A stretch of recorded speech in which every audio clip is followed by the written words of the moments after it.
What is going on, everybody out there in Badger Nation? It is Mike here, as always, this week delivering some great Amazon PPC info to you. And I am joined by Steven. Steven, how is everything on your end?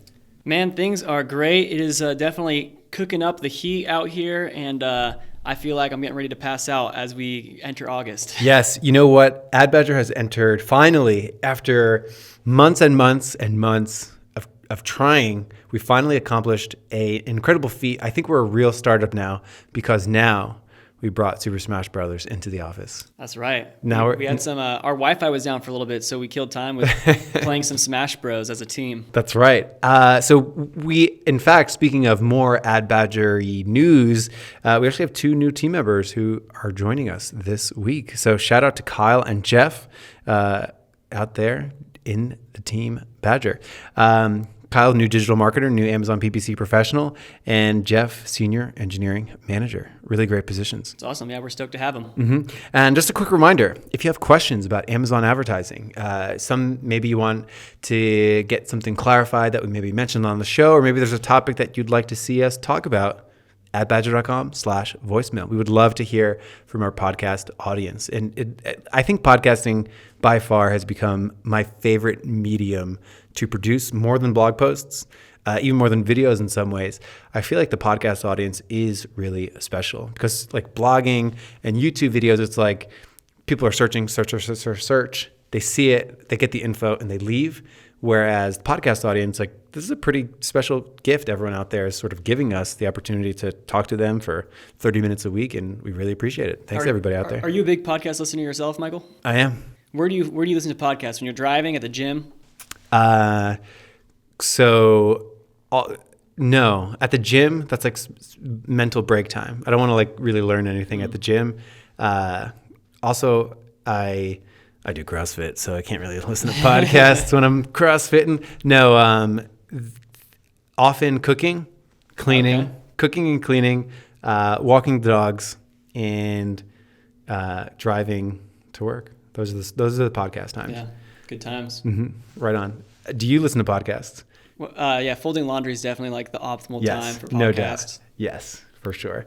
What's your favorite non-digital marketing-y podcast? I don't really listen to. I really like Ben Shapiro's podcast. Okay, I think it's a good one. Cool. I have friends that have talked about that. I haven't gotten into it. I like Reply All. Have you heard of this? No. It's a story about it's like a podcast about the internet. I should probably listen to more podcasts. Probably. doing that. Probably. Let's jump into what we are talking about this episode, which are things that Amazon does really well, better than Facebook, better than Google. We're going to touch on 4 key areas that as Amazon PPC marketers, we should feel really privileged that these things are so advanced on Amazon advertising. You know, sometimes the show, we can often share a lot of gripes about the platform, like things that we wish were available to us. We can optimize more, faster, better. Today's episode is going to be a little bit different. We're going to touch on 4 areas that Amazon advertising does really well, and then some areas where Facebook and Google do it better, areas for Amazon to improve. So without further ado, let's jump into it. So the first thing that I think Amazon absolutely crushes Google ads and Facebook ads, and I mean, when I say crushes, I mean like to a big degree, is I sort of have this idea called like the $100 test. Meaning if you had just $100, and it could be, of course, any number, 100,000, 10,000, whatever it might be, but if you had just $100 and you had to decide, am I going to spend it on Facebook ads, Google ads, or Amazon ads? And the number one best spot, like the surest bet, would be Amazon advertising, simply because the CPCs are most desirable, the conversion rates are most desirable, the average expected returns, all of these things are most desirable.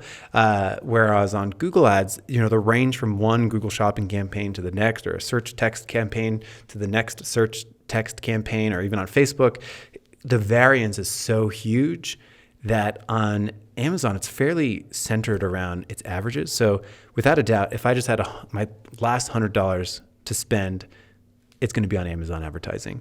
Whereas on Google, Facebook, the fluctuations, the CPCs. I mean, Google has CPCs that are up to like $50, $60, $70 for certain keywords, and Facebook can be a little bit of a crapshoot. Like, is this campaign going to take off? Is it not? I have to do so much split testing. But just straight up, people ready to buy, boom, that's Amazon. So that's a huge thing about Amazon.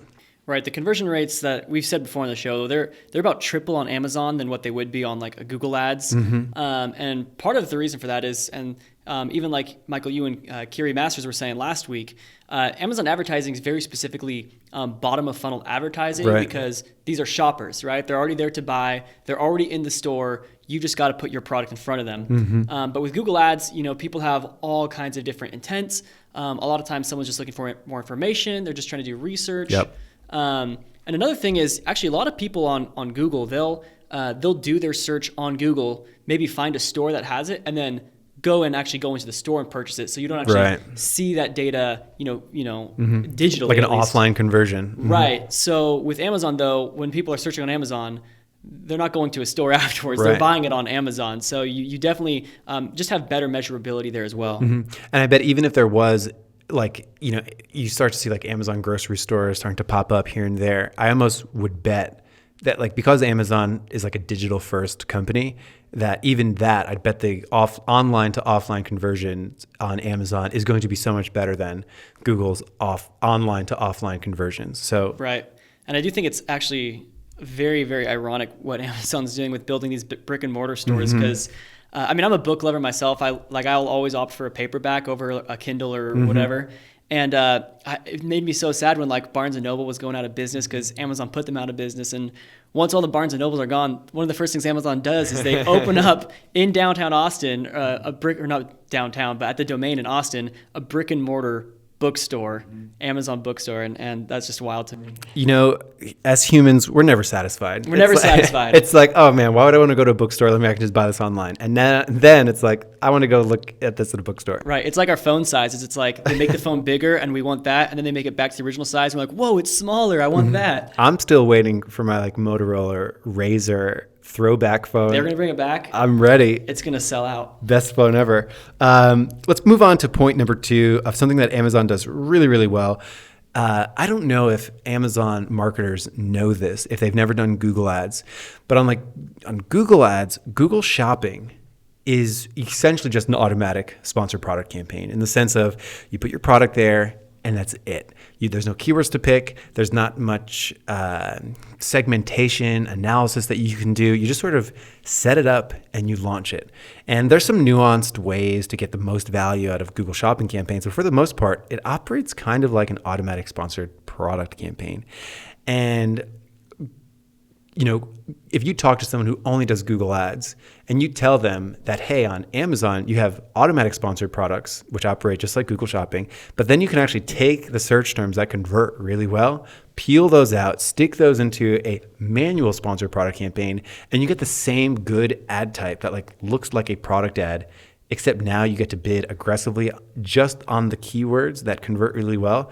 That is not a concept for Google Shopping ads, which is absolutely crazy. So this is something that Amazon has done so well. Its relationship between its automatic sponsored products and its manual sponsored product, the whole concept of taking the terms that convert really well, sticking those into a manual campaign, increasing the bids, getting aggressive on all those search terms that convert really well. Amazon does really well with their automatic manual sponsored product. Their sort of ecosystem. Definitely, as far as shopping ads goes, there's no one better than Amazon. I was actually just testing out something the other day, and I typed tote bags into Google, and you definitely see those shopping ads that pop up. But yeah, it's crazy to think that those people weren't able to bid on tote bags and adjust their bids on if someone says tote bags for men, maybe increase your bids a little bit more. They have no control over that. So they can't do that kind of bidding optimization based on the search queries. It's actually kind of shocking. I wonder, will Google ever make their shopping ads, keyword targeted? Is that a thing for them? No. And in fact, they're moving even further away from keyword targeting them. They're removing some of the granularity that you can do currently.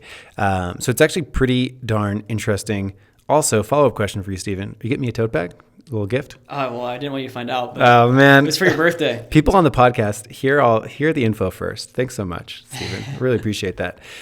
The third thing that Amazon does way better than Google and Facebook, bulk files.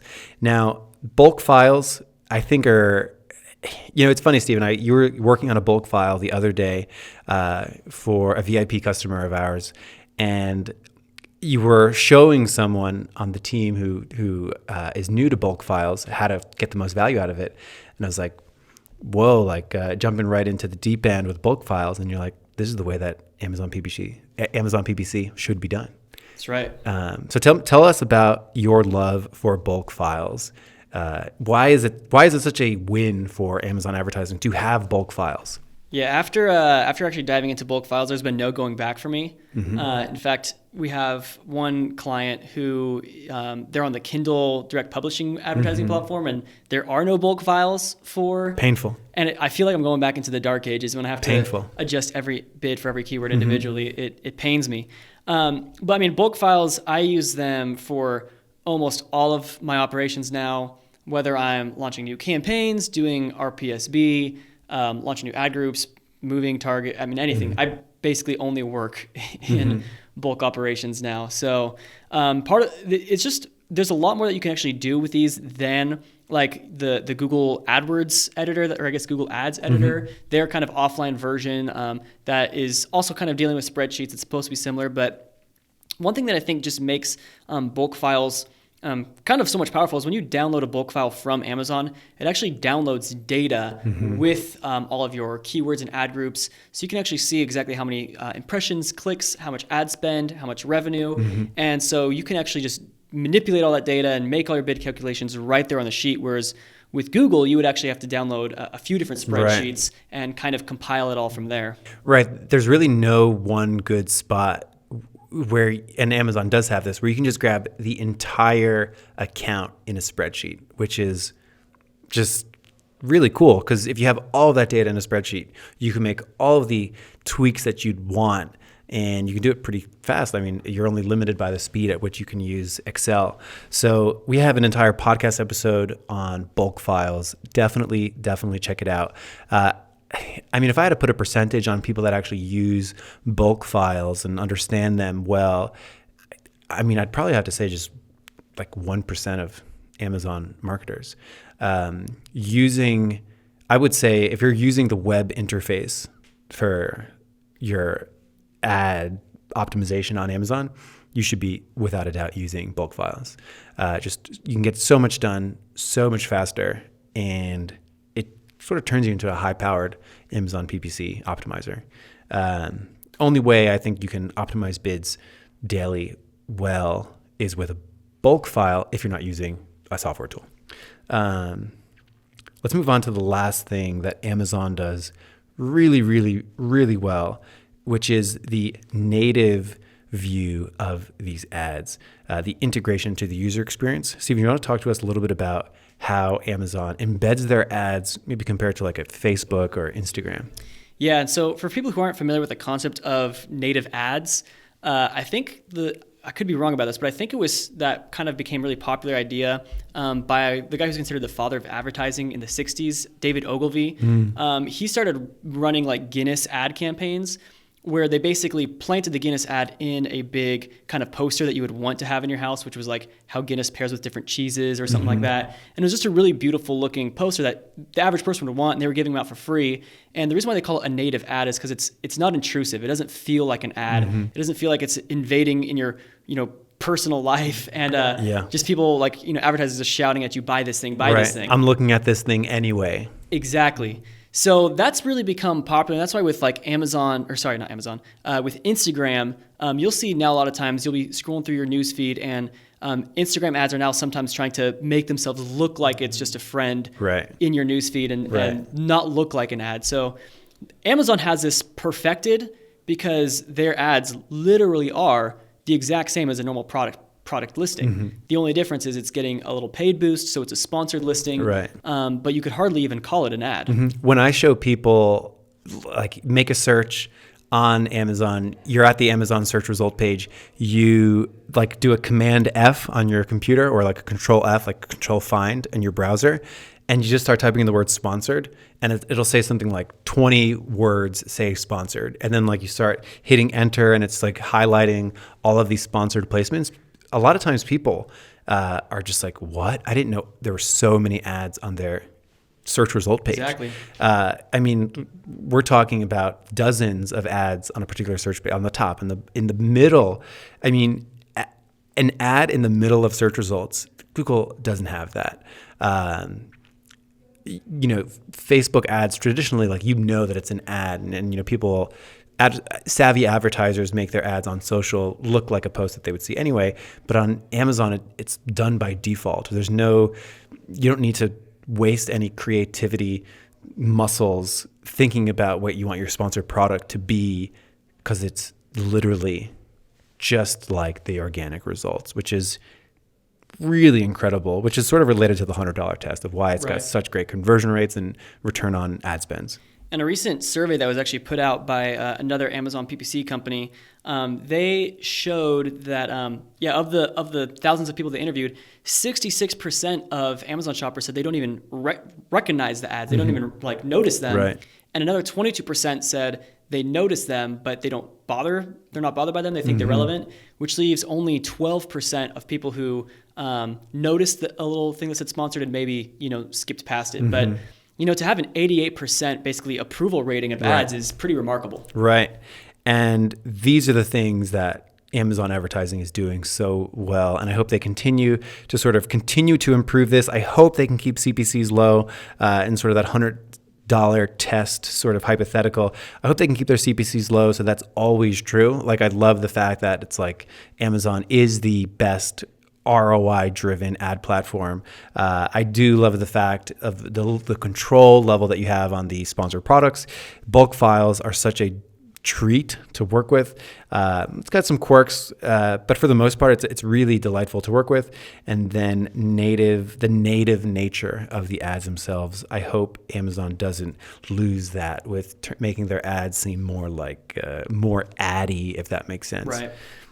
And just one final thing that I think makes Amazon ads so much better than, say, Google ads is Google tries to do the native advertising down, where a Google ad will look pretty similar to just an organic listing, except that it says ad next to it. But a lot of folks have started to pick up on, they're just looking for more information. And when they click on one of the top links, it takes them to like an opt-in page where they're supposed to sign up for a free trial. It doesn't actually give them the information they're looking for. Right. And so this creates what we call like consumer anxiety, where people don't know what's on the other end of this link they're about to click. Like, am I going to be taken to a blog post or am I going to be taken to a sales pitch? But with Amazon, there's absolutely no anxiety. If you click on a product ad, you know exactly what's going to be there. It's going to be the product page. You're not worried about, giving out your email, your phone number to a telemarketer who will call you endlessly. Right. It's kind of like people know who they're dealing with. They're dealing with Amazon. Exactly. Already have their info. Info's probably stored in there anyway. Let's jump into some things that Google does better. Google, I love your ads support. It's especially when you compare it to maybe Amazon ads support. Steven, did you know this? Within 5 minutes, I can get someone probably on the phone or in a live chat talking to me about my Google Ads campaigns. And I don't know if I mean, unless you're a big agency, you have a lot of ad spend. If you're just an individual seller, it's pretty darn hard to get somebody on the phone in 5 minutes talking about your ad campaigns. Right. That's pretty incredible, actually. Seems unheard of. So I think that is such an incredible thing. I know so many people that will say, hey, why is this ad disapproved? Or, hey, I'm trying to get more ROI out of this. I'm going to send a quick message to Google Ads. And it's like, you can get support super duper fast. And that is pretty cool. Absolutely. Second thing that Google does really well is the amount of customization you can do built into the platform itself. Have you ever used Google Ads scripts or heard or read about them at all? Yeah, I actually think I would love to. I think Google Ads scripts are some of the coolest things. There's this one webpage I was looking at. It was 100 of the most important Google Ads scripts you would ever need. A lot of them are just made by this one guy. I forget his name. I think it was Daniel Gilbert. He's like made like 50 of like the top 100 Google Ads lists. He's a Google PPC coder guy. Right. But yeah, those basically are for people who aren't familiar. It's basically you can write a script. And you actually need to know code. I don't know code, so I would just copy and paste these. Right. Not write my own, but you just paste them into the Google Ads script console, and you can basically turn your ads to start running programmatically. So you can either say, I want to increase bids on the weekends, or you can say, you can actually have your Google Ads like check the weather, and hey, if it's rainy weather, I want to increase my ad budget on my umbrella campaigns, and just insanely customizable. That's exactly it. You can connect it to a Google Sheet and export data periodically to a Google Sheet. You could do things like email me if you are scanning my landing pages and see the word 404, like maybe a landing page went down or something like that. Or if I'm getting a particular HTTP response code as if my website went down, send me a text message. So Google Ads scripts are, I think, one of the coolest and probably the most underutilized items on Google Ads, allowing you to, with some pieces of JavaScript and stuff that you can even copy and paste online. That's one of the coolest things about Google Ads. I think it'd be really cool on Amazon Ads if they incorporated something similar like that to sort of extend and expand and sort of. The cool part about having Google Ads even having scripts is that it created this community of people that like to tinker with Google Ads. Hey, what if we did do something like when the temperature is over 100 degrees in Austin for my ice cream shop, I can change my ad text dynamically based off that. So you're pulling in some weather data, you're connecting it to ad data. That's pretty darn neat. And it's created a community of people that like to share things. So that's a cool part of it. Yeah, and so I really hope Amazon can have that one day, especially as someone who's always looking to find ways to make processes faster or easier. I mean, that's why we even use PPC tools, because it's the whole idea of like automation and everything like that. But if they opened up a kind of Amazon Ads script console where you could actually kind of create your own custom scripts for anything like you mentioned, like, changing your sponsored brands based on the temperature, or even just holidays and stuff like that. So you don't even have to create a new campaign every time. You just let it run programmatically. That would be a big game changer for sure. Except the way that a lot of Amazon marketers market, it would be like, here's this one secret script that I use to quadruple my revenue in 3 seconds. That's what it might be for Amazon. Third thing that Google does really cool is size and scale. I don't know what it is. I don't know why it is. Maybe it's because Google has had 20 years to get their ad platform down. Google seems to handle very large accounts really, really well. I'm talking like hundreds of thousands of keywords. Stephen, we were talking earlier about a bulk file. We have a VIP customer. How many items do they have? Like, how many individual actual things are we dealing with? It's 200, it's 2 different accounts for this one client. Each account has, I think, over 200 or 300,000 SKUs. And so when you try to download a bulk template, it's not only downloading that many rows for SKUs, but it's downloading all of the keywords for every individual SKU, every ad group. It's downloading performance by placement data. Right. So needless to say, the Amazon web server can't handle it, and it breaks every time. So I mean, describe what that actually means. What do you mean it breaks every time? Well, when I try to download the template, it'll say it just says failure after trying for an hour. So I have to do my own kind of workarounds and stuff like that. But sometimes when I'm uploading a bulk sheet, like just the other day with our new digital marketer, we were working on one and we uploaded it. It was 100,000 rows or so, and it said server busy and could only process half of it. So it took 2 tries to get the whole thing up. It took us, it's like we have to give it smaller bites. Right. What about even downloading a search term report for an account like that? What happens there? Sometimes my computer crashes. No, but yeah, same thing.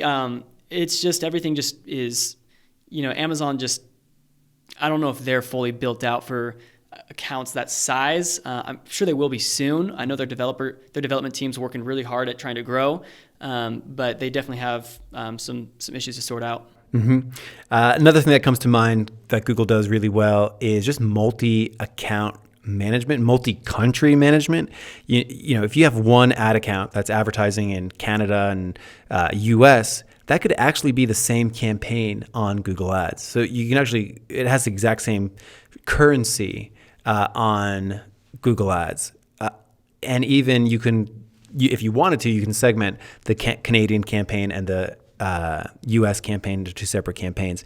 Or if you're an agency or a freelancer, you have a My Client Center account where you can just see your different clients. You can even go as far to see different campaigns for different clients all in one interface. So the way that Google has built their multi-account, multi-country type management has been really smart.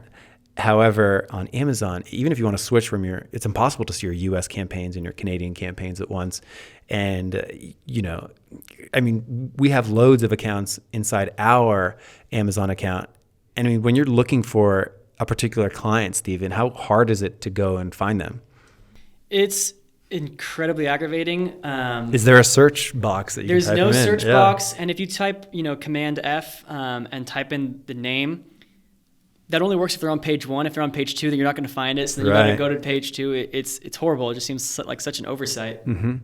Yeah, so that would be one thing we'd love to see inside Amazon. Better sort of multi-marketplace or multi-country, multi-store reporting. I think that'd be great, especially for agencies and freelancers. Absolutely. Google Ads, great reporting speed. Data seems to roll in faster on Google. Yeah, almost like instantaneously, right? Mm-hmm. There's always some kind of delay, but for the most part, it's relatively fresh.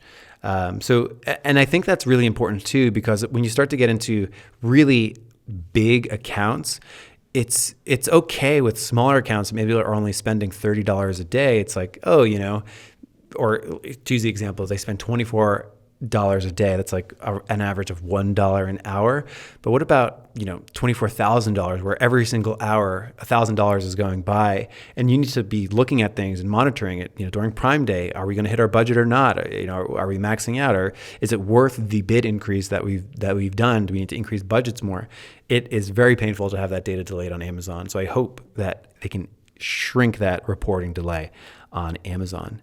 And should we jump into some things that Facebook does better? Yeah, let's do it.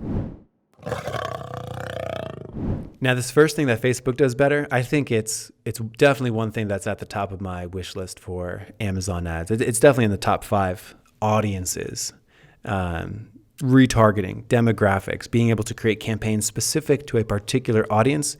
I think that'd be huge inside Amazon's self-service ad platform. Could you imagine a campaign that just goes out to previous customers and another campaign that goes out to just completely cold customers? How cool that would be to set up different target ACOSs for each one. Absolutely. Yeah, that would be overwhelmingly powerful just in terms of, first of all, just adding complexity to the game, which I think is fun because, in my opinion, the more complex things get, the easier it is for us to win. Yes. Because a lot of people just won't, a lot of the competitors just won't put in the work. No doubt. But, man, Amazon, they're going to get there eventually to have that kind of demographic targeting. And when they do, it's going to be so insanely powerful because they can see what you've been watching on Prime and target things that way. I do think before they kind of get there, they will have to create, I think, because a lot of family, I was on a phone with an Amazon rep before, and they said the reason they don't currently do demographic targeting is because there will be multiple families, or at least multiple people in a family, sharing one account. And so my own family, I've got a mom and 2 sisters, and so half the products are all female products. So it doesn't make sense to target me with those because I'm not going to buy them. But if they were created where you can have different profiles on a family shared account, so they can differentiate my purchase history from the rest of my family's. My dad doesn't use Amazon, so that's why I left him out. But I mean, that would be insanely powerful, especially based off of what we're viewing. And like we heard last week on the Amazon DSP episode, even just what web pages you're viewing that are within Amazon's displayed network, all of that can be used to target your demographic. And then you also have a time of day, then you also have an audience type, maybe an interest type, whatever it might be, and you're just basically able to bid more aggressively on particular audiences if they're going to be in market. I think that could be huge. So definitely audiences, Facebook takes the cake. Or whatever Alexa heard them talking about in the privacy of their home. Right. Facebook also has really cool ad types.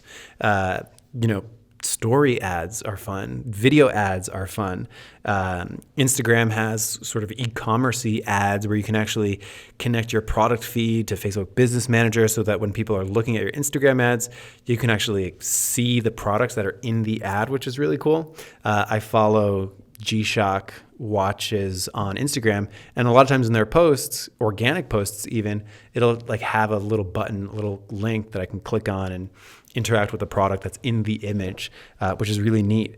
So they have messenger ads, they have lead form ads. They do different ad types for different stages of the funnel really, really well. As far as I know on Amazon, even their top of funnel DSP ads are very kind of like old feeling. They're like traditional banner ads as opposed to something more engaging and interactive. So that I think something that Amazon can grow from learning from Facebook. Absolutely. And we do know that they are kind of beta testing video brand ads that would be basically kind of going in tandem with sponsored brand ads. So I'll be really curious to see once they start rolling those out, what's kind of how does that, how effective is that? Does that drive more engagement? Does that drive more traffic? Right. So we're really interested to see that happen. The early numbers from video ads on Amazon are that they're awesome. It's almost like, think of like Amazon can almost replace Home Shopping Network. And I know I don't know if you watch Home Shopping Network. I don't. Me neither. Never had any interest. But for a huge portion of shoppers and buyers, having an on-demand type Home Shopping Network experience where you can, watch someone use a cooking tool before you buy the tool, that's awesome. Watch someone use... I was just looking at skateboard wheels. Don't ask me why, but actually watching somebody use the thing in the video before you buy. I know that they have video placements that you can put on your product pages, but just from a casual browsing, let me just check out what's new in the cooking category. I think that's going to be huge on Amazon. And I mean, early data already says it is. And are you ready to do the last thing this is probably the biggest one that Amazon needs to fix? Yeah, this would, I almost want to say, we didn't want to make an episode about griping on Amazon. I think we did that a little bit, but we definitely, keep in mind, we started off what they do better. Right. But one thing that kind of just boggles our minds that Amazon doesn't do is they don't actually tell you what your ad quality score is, even though Facebook and Google, they both have a very easy way to kind of show you that data. Inside Google Ads, let's say I'm struggling with the campaign. I have a whole bunch of keywords. I can actually mouse over the quality score bubble, and it will tell me, this is what we think your landing page relevance is. This is what we think your keyword to ad text relevance is. This is what we think your expected click-through rate actually is. Scale 1 to 10, I can look at that. If I have a bad click-through rate, boom, I can go in and optimize my ad text. If I have a weak landing page, I can go and try to improve the relevance of my landing page in relation to the ad and the keywords that I'm targeting. That's awesome. Same thing with Facebook. If I have a really low engagement, expensive ad, they actually tell me, hey, I can go and improve these ads. How awesome would it be if you knew that directly that Amazon was saying, hey, we're having trouble with your click-through rate. You would know to go and look at maybe your pricing or your product image or your star rating, all the things that actually get the click. I think that'd be huge. That'd be massive. Right. Especially if it could kind of highlight, what are the issues that are going wrong with you or going wrong with your product, whether it's your ratings, really telling you what is it that's hurting you. Because some folks, they could have 4-star ratings, which isn't bad, but could still be having a very irrelevant product because either the title isn't really matching up with the search terms that are coming through, or at least with the keywords that they're bidding on. So there's a lot of things that go into ad quality score. We even have a post on our blog that kind of talks about, I think the blog post is titled what is the title? How to improve your ad quality score for SEO and ad rank. That might be exactly it. Something about that. And we have a nice infographic if you want to check it out. But it kind of shows you, conversion rates, click-through rates, all that stuff that we know that that's what goes into it based off of just 1, common sense, 2, experience, and 3, that's the way Google Ads does it and Facebook ads. But we'd still really love to kind of see that visibly within the advertising console from Amazon. And in general, with all of that's being said, with all that room for improvement, I still think Amazon is probably the best place to spend money if you're a brand selling products. And it's the fastest growing one and definitely going to be getting more competitive in the future. For sure. So all of these areas, I think the main thesis of this episode is that Amazon is really excelling in just its ad platform itself. They showed up at the right time. They had the right products to grow and really amplify. And I hope they don't lose that into the future. And I don't think they will. I mean, to so many people, shopping online is shopping on Amazon. So the way that they have been intentional about their sponsored products and even their sponsored brands, I think has been really good. And I think ideally it'll continue to grow. And I hope they add some of these nuances like audiences and more interactive ad types and being able to support large campaigns at scale. I mean, what are we going to talk about if we don't have any room for improvement? That's right. It'll just be more to optimize for sure. Well, that's it for today, guys. We hope you enjoyed this podcast. And in the next coming weeks, we're going to be doing another one of those FAQ episodes. So if you've got a question you'd love to hear us answer on the show, go to adbadger.com/voicemail, and we'd love to hear from you. Have a good one. We'll see you inside the Badger Den.